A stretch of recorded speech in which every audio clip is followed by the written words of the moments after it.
Shalom, salam sejahtera. Renungan malam seiman berjudul Prinsip Hukuman.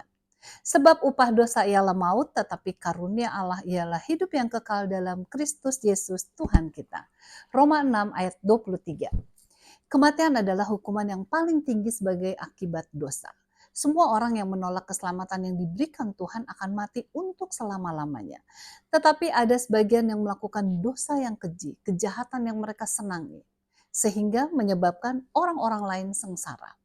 Sementara sebagian lagi ada yang hidup relatif bermoral, penuh damai. Kesalahan mereka pada hakikatnya ialah menolak keselamatan yang disediakan Kristus. Apakah adil bila mereka mendapat hukuman yang sama?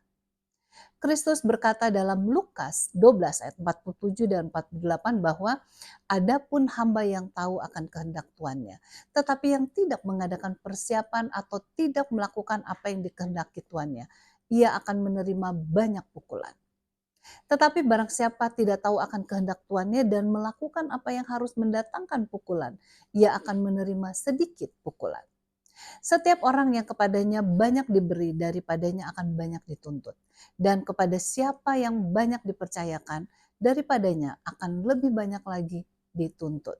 Jelaslah bahwa orang yang memberontak menolak Allah yang paling banyak menderita dibandingkan dengan orang-orang yang tidak menolak Allah. Akan tetapi kita harus mengerti puncak penderitaan mereka dalam istilah kematian yang kedua yang ditanggung Kristus di kayu salib. Di sanalah ia menanggung dosa-dosa dunia. Beratnya perpisahan dengan Bapaknya yang diakibatkan dosa yang membuat penderitaan yang dialaminya begitu pahit, duka yang tidak terperikan. Begitulah kelak akan dirasakan orang yang hilang. Mereka menuai apa yang ditaburnya bukan hanya ketika mereka masih hidup di dunia, tetapi juga pada waktu permusuhan yang terakhir.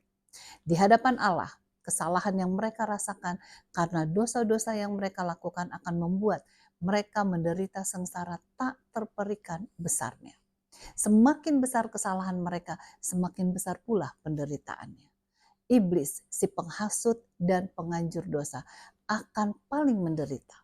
Sungguh kita bersyukur oleh sebab sebagai gantinya kita harus mati untuk selama-lamanya, justru Yesus telah mati untuk kita. Kiranya kita akan selalu menjadikan Yesus sebagai pelindung kehidupan kita. Hanya dengan Yesus saja kita akan memperoleh kemenangan. Kiranya Tuhan memberkati.